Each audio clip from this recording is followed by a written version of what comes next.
damn sauce! Fucking about it! Oh my god. Burn! What are you doing? Pick that fucking thing up. This is a fucking massive fucking... Get out! You fucking donkey! You stand there, you screw me, and you're fucking useless. Where's the damn sauce? Hi, Hello. I'm Maya Rudolph. And I'm Rags. You know, Maya Rudolph, the first frame of this video is this? Maybe, right? Turn that frown upside down, because we've got a gender to save. And I don't know about all of you, but I know I'm excited to be here. Nothing quite like covering some cringe-tastic feminist videos. Yeah. Do you love bad news? Nah, only if it's bad news for women and minorities. Then I love bad news. Then you're going to love my friend, Melinda Gates. Ah, Melinda Gates. Famously famous for marrying a rich man. What incredible oppression. According to the World Economic Forum, it will take us 208 years to achieve gender equality in the United States. What? Yeah, I'm calling bullshit on that. I don't believe that for a New York minute. 208 years until we have gender equality in the United States. So we're just like nowhere close to it right now? Is that what you're saying? Now, if you said, I don't know, Saudi Arabia is 208 years away, yeah, I'd believe that. If you said Pakistan is 208 years away, yeah, sure, I might believe you. I might believe that. But the United States is 208 years away. I mean, arguably, I'd say we're pretty damn equal right now. It's not perfect, you know, but we're pretty close. You know, we're practically there, I'd say. Could you elaborate exactly on how you reached the conclusion that we won't have gender equality in the United States of America for another 208 years? I would love to know how you reached that conclusion. What? I know, right? Person I don't recognize. I was the same way. It seems, though, that you're not going to actually tell us, so we'll have to do a little bit of digging. Not too much digging, though. We're just going to have to leave this video for a moment and go over to a different one. To the video aptly titled, Why is Gender Equality 208 Years Away in the United States? Okay. Alright, stop the tape. I know. Can't go 2 seconds into a video before Rags has to stop it and run his mouth because he just won't shut up. This is the second video in a row that I've covered somebody where the video starts off with him sitting down. Wait, why'd you put that in? Maybe everybody has picked this up from somewhere. I don't know if that's the case. Maybe. Why though? Why, honestly, why? What's the point of that? At one point, the editor decided, or someone decided, that we needed to make sure that at the beginning of the video, we had to make sure that we saw all the people focusing the camera, getting really, really close to it, because we gotta focus the camera, they gotta see that. And of course, we can't have the audience miss out on us sitting down in the chair. I mean, how will they find out how we got in the chair? And I'm not just saying that because it's a feminist video. I'm saying it because it's weird and I don't know why people do it. And I bet if I asked the person who put that in why they put it in, they'd just say, I don't know. I guess it's just something that you do. Right now, it's 2019. It's going to take 208 years To close the gender equality gap in the United States. That's this many generations, or your great-granddaughter's great-granddaughter's daughter. So, my great-great-great-great-granddaughter will still be living underneath the boot of the patriarchy. Uh-huh. The U.S. will continue to be robbed of women's talent and ingenuity. Little nitpick, I guess. You're saying that we were robbed of women's talent and ingenuity, implying that we had it, but then something happened and then it was stolen from us. It was taken away. This video kind of gives the impression that we never had access to it in the first place. I know I said that it was probably a nitpick, but I think it's a substantive difference between the two. One implies that something happened along the way, and then we had all this stuff that was taken away from us that we had before. And then you have the other option, which is that from the beginning, or for a long, long time at least, we never even had it, and we're trying to get something that we never had. But why 208 years? And what can all of us do to shorten this timeline? Studies have shown that gender parity is fundamental to whether and how societies and economies thrive. Yeah, sure. It's better that people be able to have the freedom to make the decisions that they make, regardless of their gender, and the more people that are available and capable of entering into the workforce, potentially the better the economy will be as a result. Sure, I can buy that. But I can only hope that in a society like that, where you have demographics that have general preferences that don't contribute to perfect parity on paper as far as numbers go, that it isn't confused with oppression, or that this lack of perfect parity is necessarily something to be resolved or seen as a problem. Every year, the World Economic Forum Measures the gender gap in countries all across the world. Each country gets a score across 4 categories: economic participation and opportunity, For this, the report takes the participation gap, so that's the difference between men and women in labor force participation. It takes the remuneration gap, and that's the hard data indicator of a ratio of the estimated female to male earned income. Sounds familiar. Sounds like something that's been debunked a gajillion million times, but hey, whatever.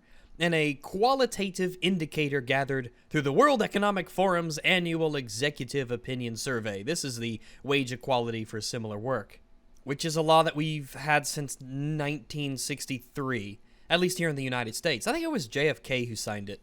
However, even though we have that in countries like the United States, this is a World Economic Forum, and they measure all the countries, and not all countries might have this law, so that's useful to take into account, I guess. But the economic participation and opportunity category uses more data. It uses the gap between the advancement of women and men that is captured through 2 hard data statistics: the ratio of women to men among legislators, senior officials, and managers, and the ratio of women to men among technical and professional workers. Now, obviously, this already sounds like it's going to be an issue. Then again, a lot of that has to do with what you consider parity. Now, parity as a concept is equality. We're talking about 50% of legislators, 50% of soldiers, 50% of teachers, 50% of everything is women, and 50% of everything is men. Whether or not, apparently, men or women have a tendency to want to go into these jobs. Men generally prefer the military and politics. Women generally prefer healthcare services and teaching. And it's these kinds of preferences that color raw data numbers.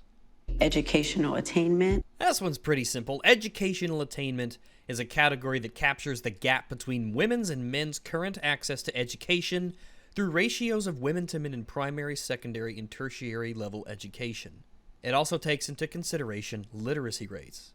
Health and survival. This one's pretty simple as well. I imagine you could guess how they would find this one out. It's an overview of the differences between women's and men's health through the use of 2 indicators. The first is the sex ratio at birth, which is very, very important for certain parts of the world, and this aims to capture the phenomenon of missing women prevalent in many countries with a strong son preference. Secondly, it uses the gap between women's and men's healthy life expectancy. and political empowerment. This category measures the gap between men and women at the highest level of political decision-making through the ratio of women to men in ministerial positions and the ratio of women to men in parliamentary positions. It also takes into consideration the ratio of women to men in terms of years in executive office for the last 50 years. The data does not include information on more local levels of government.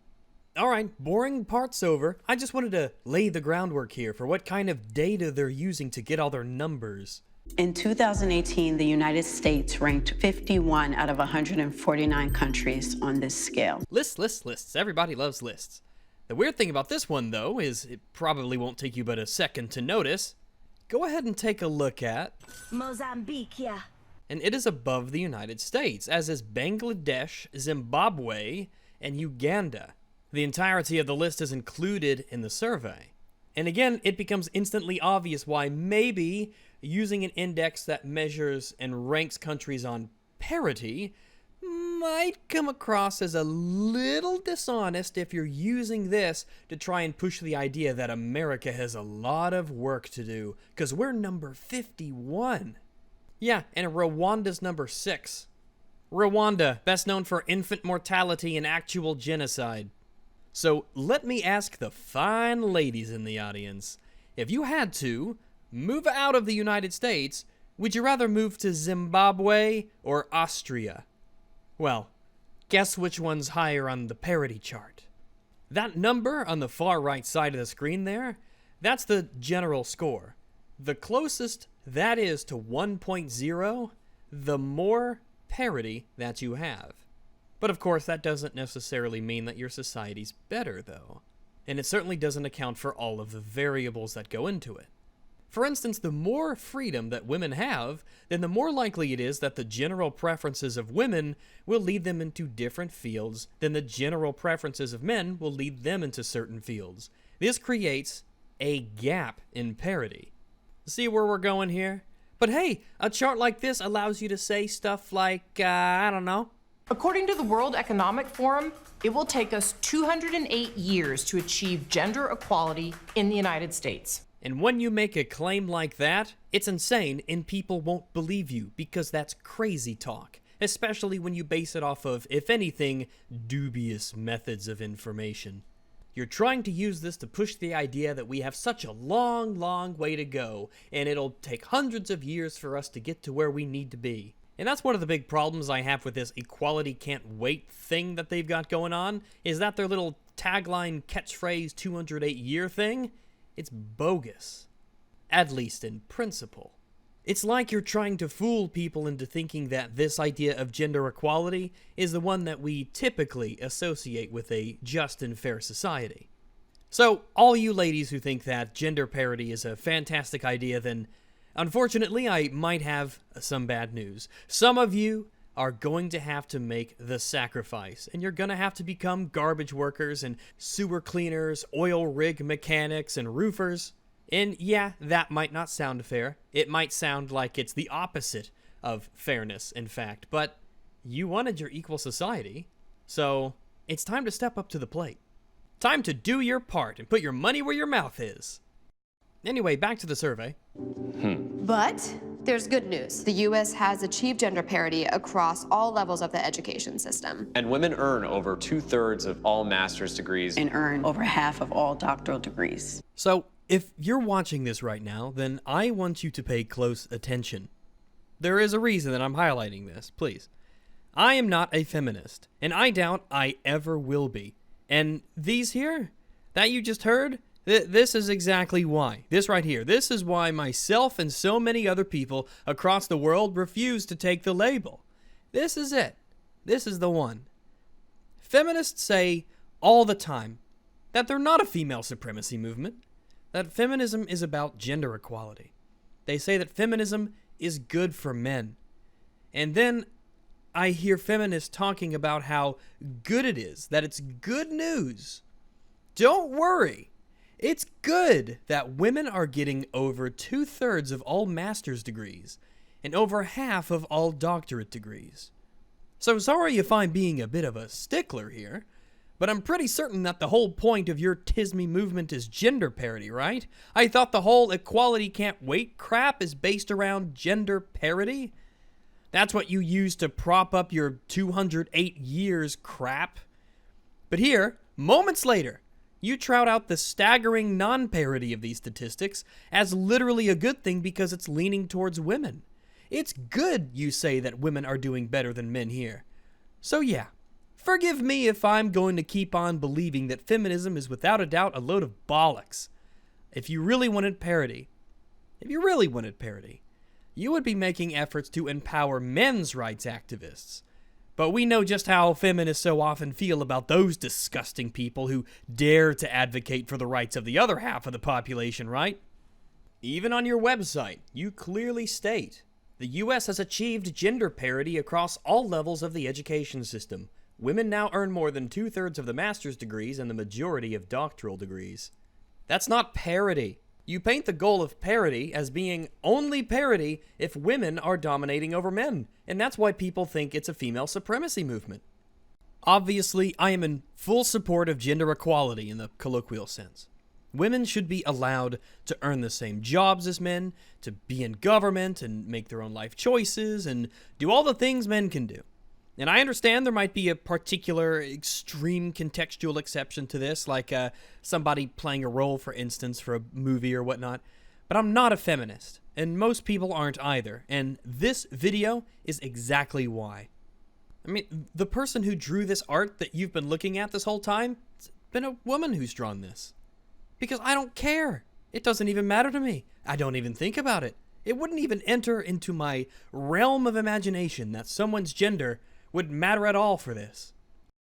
So, let's get back on track to our Equality Can't Wait video after that detour. According to the World Economic Forum, it will take us 208 years to achieve gender equality in the United States. What? That's the most specific bad news I've ever heard. 208 years?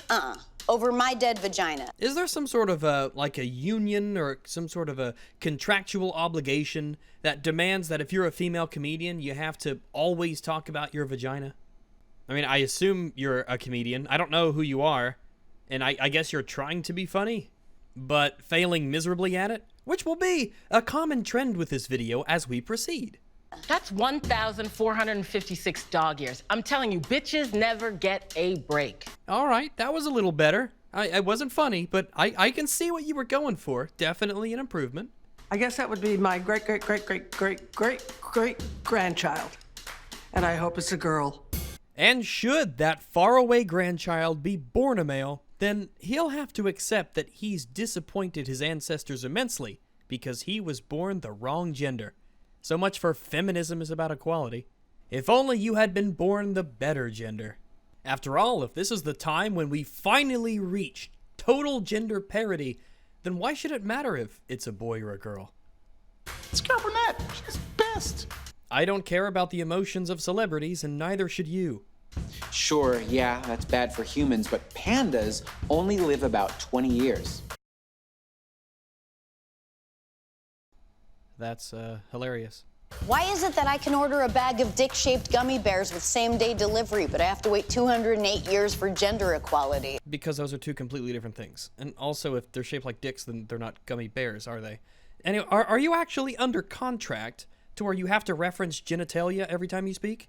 That means 26 generations of panda bears will live and die before we finally see a female panda president.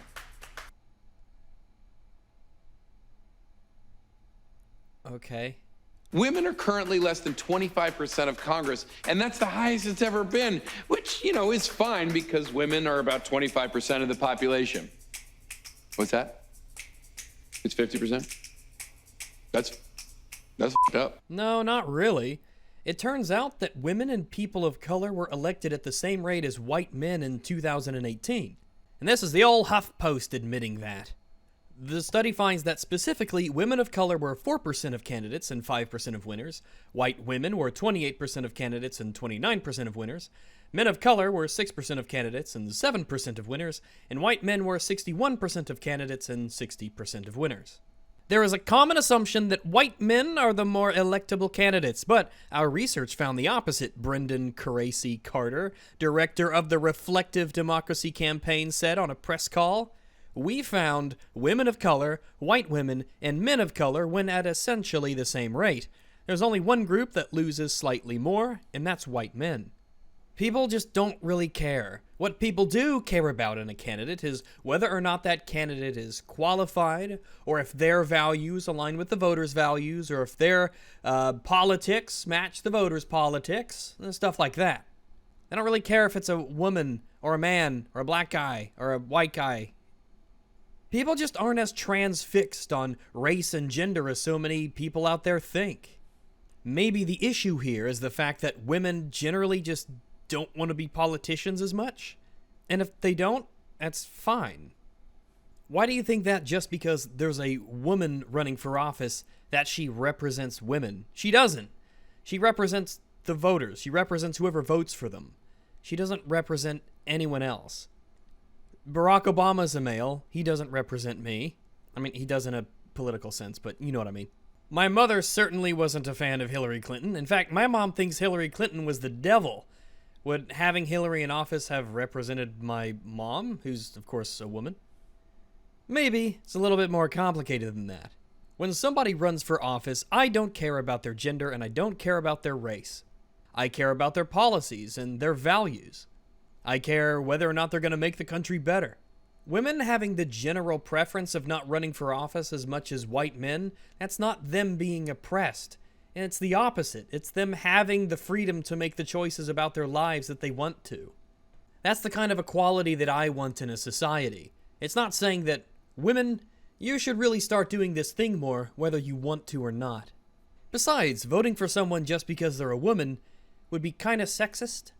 That's not so bad if you don't think about it. Like if you never, ever think about it. In what world does it make sense that I make less money than Fred Armisen? The fact I know who Fred Armisen is and I have no idea who the heck you are might partially explain that.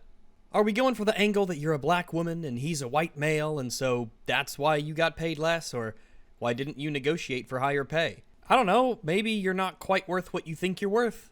Maybe that one's on you. Maybe if your jokes were funny, they'd pay you more. That guy thinks this video is about pandas. You know, to be honest, I wish this video was about pandas. You know what? Forget about it. I want to come back as a lesbian's cat. How did you spend so much money on so many comedians, but manage to... This video is a joke graveyard. Alternatively, we could just haul ass to Canada tonight. I'm serious. My car's outside. This face is my soul right now. The pay gap is so bad right now that the average woman's income is less than a Venice Beach mine. And they're great. They have no walls, but you think they're in a box. Women are in a box of oppression. Do men get paid more than women for the same job? Yes. No, not really. It's been against the law since 1963 when JFK signed the Equal Pay Act. And if it ever happens at your workplace, then you should report it to the authorities because that's illegal. But think about how much work we do. Not only do we have to pitch our own ideas, we also have to pitch our female co-workers' ideas moments after they said them, but a little quieter. Now, I may just be a mild-mannered, handsome good boy doggo myself, but if I was a man and I had been given the script that said, sarcastically, think about how much work men do, I would be raising a bit of a brow at that, especially because, wait, this is me you're trying to put down. I just think if this was me, I'd be saying, well, actually, hold on a moment. Men are actually pretty awesome. I'd be saying, yeah, I'm all for lifting women up if they're oppressed, and I don't think they are oppressed, but if that was my goal, I would be able to recognize that's different than trying to disparage men. Because when someone says to me, think about all the work men do, well, what comes to mind? Well, the first thing that comes to mind are soldiers, who are vastly, and who have been vastly predominantly male. The people who put themselves into harm's way, the men who've sacrificed their lives for their values and principles and to defend the things that they believe in. The men who've gone across the world to fight against evils or to defend our allies. I think about all the anguish and pain and hardships, both mental and physical, that those men must have to endure so that we don't have to do that at home. The virtue of brotherhood and camaraderie, to disparage men so broadly like that. Even if we step away from that aspect, what about the people who do the most dangerous jobs, the harshest and hardest jobs in our society? The men who have to climb massive communications towers to do repairs and maintenance. Or the men who have to work in oil rigs. What about lumber workers and loggers? The men who go into disaster zones as search and rescue. The police force is predominantly male. Think of all the stuff that they have to put up with. The danger that they're in. And what about firefighters? Could you imagine if we didn't have firefighters? Thank goodness that we have men in our society who are willing to do these dangerous jobs that are difficult, that are often thankless. Oh, but something about men in a boardroom repeating what women say. Yeah, think about how hard men have to work, right? They don't really do anything. How's that ratio, by the way? I can't imagine how you got that. And that's why we don't smile more. Well, maybe you should, because you don't have to do all the dirty, nasty, terrible, dangerous jobs that keep society's wheels a-rolling. What, you think soldiers on the front line of combat are always grinning ear to ear? Here's a fun fact. In the Fortune 500, there are fewer female CEOs than male CEOs named James. Yeah, sounds to me like women generally don't want to be CEOs as much as men do. Because women generally prefer to be with their families and at home and doing more personable things and dealing with people. And there's nothing wrong with that either. Seems like, on average, women tend to prefer families and friends and relationships more than their careers. I mean, there are female CEOs. I mean, they're out there. We have them. They're very successful and talented at what they do. We have female CEOs. They can get there.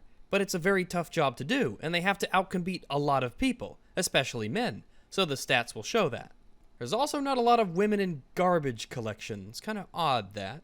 I mean, I hope for consistency's sake that you're also advocating for more females in garbage collection, right? It's always the shiny, clean, neat jobs that feminists say that women need to be a part of. It's never the dirty, grimy, dangerous, nasty jobs. It's just something that I've noticed. We demand Arias and Andromedas in the boardroom. Shannons!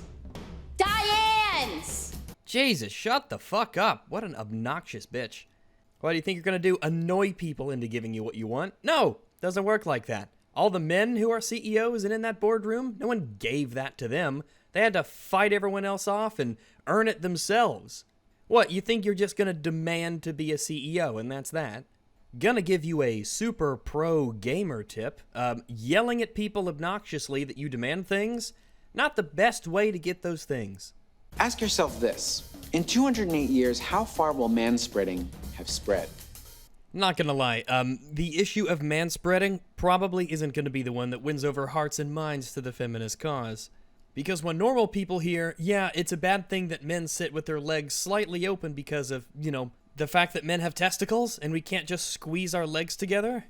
Whenever one of these male feminist types complains about manspreading, do they not realize that they can't sit like that either? It would be like a white person saying you shouldn't use sunscreen at the beach on a sunny day. I don't know, 208 years isn't that long. If you're one of those big turtles that lives forever. All right, that was kind of funny, yeah. I gotta check my notes. Huh, that's weird. Just says this is bullshit on every page. I'm sure it can't get any worse than this. 208 years is very long.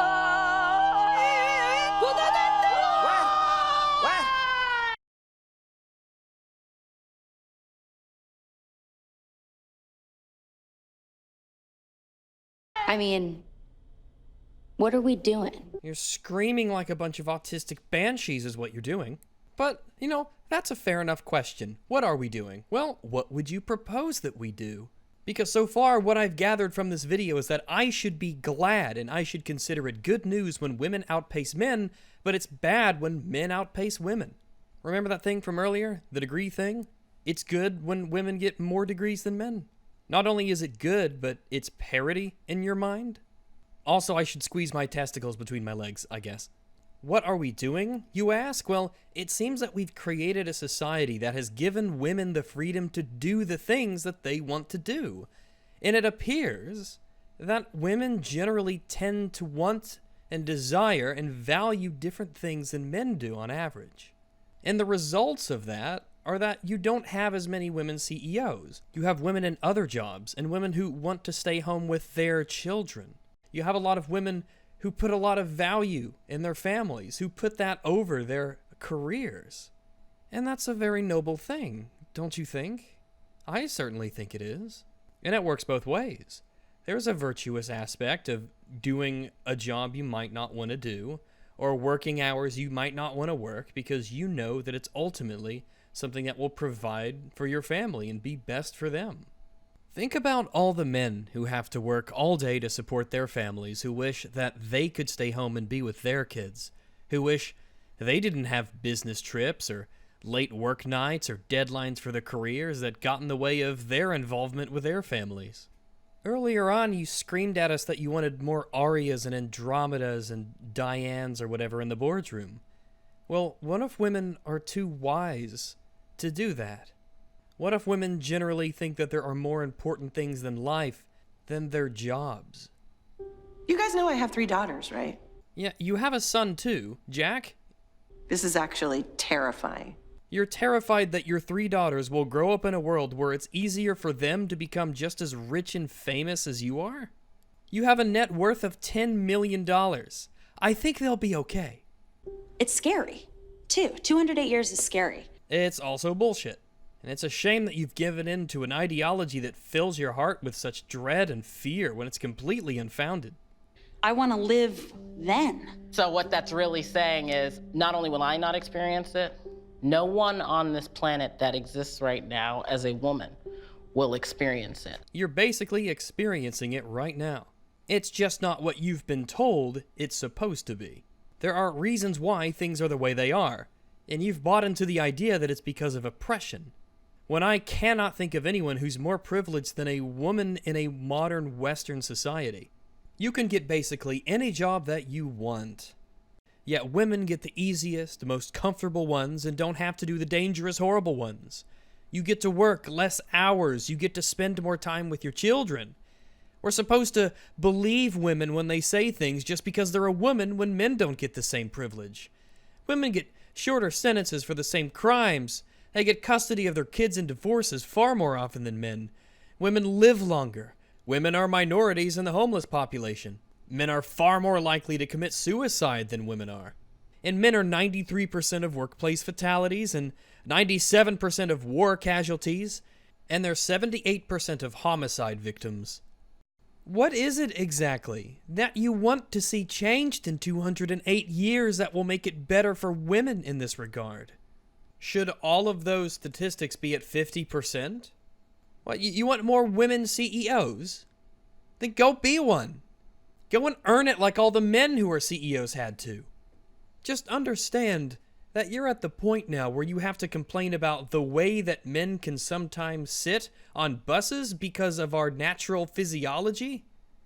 And look, I don't want anyone to get the wrong impression of what I'm trying to say here. I'm not saying that all of these things should be 50%.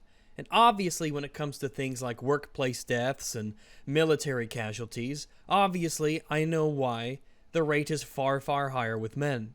There's a reason for why statistics are the way they are. And maybe there are reasons for those statistics being the way they are that don't come down to simply oppression, misogyny. What is it that you want? What do you propose we do to do it? And will the natural freedoms that women enjoy in our society, will they have to come secondary to these goals of yours? What if, even if you don't believe it, what if it is the case that women generally just don't want to be CEOs as much as men do? What if men really do have different values than women? What then? What happens now? As long as they're not being held back because they are women, what is the problem? Back in the covered wagon days when I was doing my show, if a woman was forceful, she was a bitch. If a man was forceful, he was forceful. Well, he was also being an asshole. He wasn't just being forceful. And this obviously is extremely contextual. Why was he being forceful? Was he just being aggressive? Was he being assertive? How was he actually doing it? To whom was he doing this? Because I don't buy the idea that a man could just be forceful and nobody would think lesser of him or differently of him. Remember this clip from earlier? If a man was doing that, do you think I'd just be A-okay with it? Would it be any less obnoxious? Also, what exactly is the relevance here? This was a long time ago, even by your own admission. These qualities that we really applaud in men are looked at in women as being negative things, and that's just sexism at work right there. If a woman came up to you and said, "My husband is forceful," you think that would be great? You think people would have a positive view of him? If a girl said, "Oh, my boyfriend, he's forceful," or if a little boy said, "My father, he's a forceful man," oh yeah, people would be cheering. No problems at all. They'd love it. I once reported sexual harassment at my place of work, and I wanted the guy gone, and I was questioned. Are you sure? Are you sure you want that? And this whole 208 years thing, it just makes me think, are women gonna have to be asked, are you sure, for another 208 years? The first time I listened through this video, this part made me legitimately angry, and I'll explain why. We live in a society, memes aside, where we have rules in place, and we have structures in the books and laws that state very clearly if someone is sexually harassing you at work, they can get fired, and that's not something they're allowed to do. Society looks down on that. There are legal ramifications for that kind of act.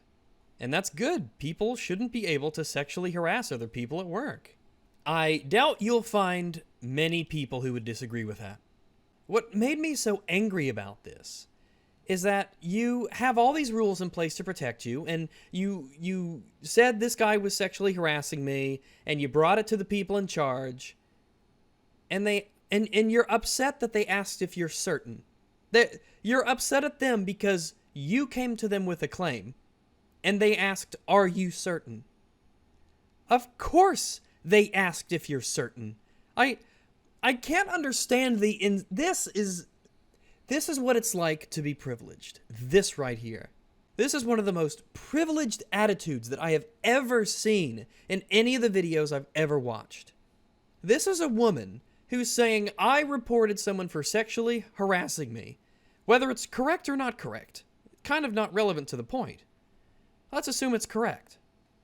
And she's offended. She's upset that someone asked, are you certain that this is what you want to do? Are you certain that it was sexual harassment? Are you sure you aren't misinterpreting it? Are you certain that you want to take away this man's livelihood? Are you certain that you want to potentially ruin a man's career? All we're doing is we're asking if you're certain this is something you want to go through with. Just the idea that this bitch has the audacity to be offended by the fact that she was asked, are you sure? Is your information straight? Are you making sure that your memory's correct? All that stuff. And they did it.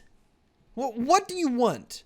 Do you want to be able to go to somebody and say, this guy on the crew or this guy in the workplace, this guy sexually harassed me, I want him fired and gone. And you just want him to say, oh, okay, well, you said so I guess he's fired now. Is that the world that you want to live in? I don't know. There used to be a point where I believed that no crazy-ass feminist type would be that callous and cruel to think that she should have that privilege over other people to just, on her word alone, ruin people's livelihoods and fire them. But now, you've seen the video. You've seen these crazy people for years and years now. Like, yes, whenever you are going to do anything important, you should ask yourself, are you certain? And of course other people are going to ask you if you're certain. Imagine if you were incorrect and he filed a counter lawsuit. That could cost the company money. That would ruin your reputation. Not like being in this video is already done that. You should always stop and tell yourself, remember, you could be wrong. And I tell myself this all the time. I could be wrong about, everything. I could be wrong about everything. You could be wrong about anything. Something that you are convinced of with certainty, you could be wrong about. And so there always needs to be that voice in your head that you supply constantly. Are you sure? Are you certain? Do you really want to do this? Is it worth it? Is this right? Are you sure? Remember, Caesar, that you are mortal. Maybe what you should do is when someone asks you, are you sure? You should take that moment and have a little bit of self-reflection with yourself. In your headspace. And you should ask yourself, am I certain that I've got all my information correct, that my memories are lucid, that I know what I'm doing, and that I understand the repercussions of what I'm doing, justified or not? And what's so depressing in the here and now is that they're aggressively trying to strip what rights we do have. And it's heavy, you know? Whenever feminists are asked to name a right that men have that women don't have, they seem to keep coming up empty-handed. And I'm curious, what rights exactly are you talking about that they're trying to get rid of? Because if there's someone out there who's trying to take away human rights from women, then man, I'm right there with you. That's not a good thing. But where exactly? What rights? Who? Here's the good news. We can change this together. I guess there comes a time when we all have to ask ourselves, is appeasing these people worth your testicles' health? I guarantee men's lives will be better if women's lives are better too. What if women's lives are made better at the expense of men? You brought it up, so I think it's a valid comparison. What about man-spreading? Women's lives will be better if no men are man-spreading, right? Well, men need to man-spread because there should be pretty obvious biological reasons why men can't smush their legs together when they're sitting. Is that making men's lives better? Controlling the way that they sit on a bus? This is obviously a very low-level example, but it's one that you can scale up however you wish. However, sometimes these issues might become very complicated. Reproductive rights and abortion, athletics, child custody. There's a reason why things are the way they are.